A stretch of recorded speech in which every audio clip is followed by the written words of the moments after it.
కేంద్ర ప్రభుత్వం ప్రవేశపెట్టిన 4 కార్మిక చట్టాలకు వ్యతిరేకంగా నిర్వహిస్తున్న దేశవ్యాప్త సమ్మెలో భాగంగా కొమరంభీం ఆసిఫాబాద్ జిల్లా కేంద్రంలో కార్మిక సంఘాల ఆధ్వర్యంలో భారీ ర్యాలీ నిర్వహించారు.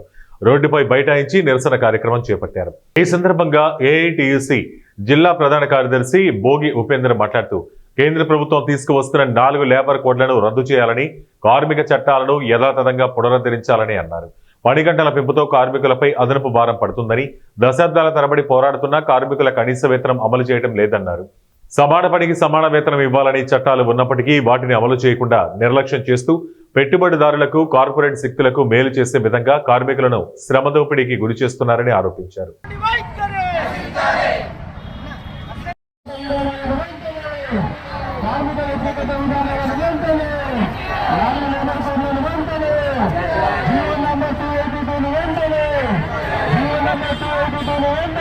కార్మికులు ఎన్నో పోరాటాలు, ఎన్నో త్యాగాలు, ఎన్నో అక్రమ కేసులు భరించి సాధించుకున్న వంటి 44 కార్మిక చట్టాల నుంచి వ్యాపారం సులభతరం పేరుతోని 29 కార్మిక చట్టాలను అంటే అదానీలకు, అంబానీలకు అనుకూలంగా 4 లేబర్ కోడ్లు తయారు చేయడం జరిగింది.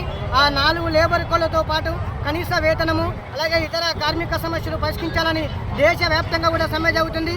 ఈ దేశవ్యాప్త సమ్మెలో సుమారుగా 50 కోట్ల మంది కార్మికులు ఈరోజు స్వచ్ఛందంగా పాల్గొంటున్నారు. ఇప్పటికైనా కూడా కేంద్ర ప్రభుత్వం వెంటనే స్పందించి ఆ 4 లేబర్ కోడ్లను రద్దు చేయాలని ఏఐటీసీ పరంగా కేంద్ర ప్రభుత్వాన్ని డిమాండ్ చేస్తున్నాం. లేని పక్షంలో భవిష్యత్తులో అవసరమైతే పార్లమెంటును కూడా ముట్టడిస్తామని ఈ సందర్భంగా కేంద్ర ప్రభుత్వాన్ని హెచ్చరిస్తున్నాం.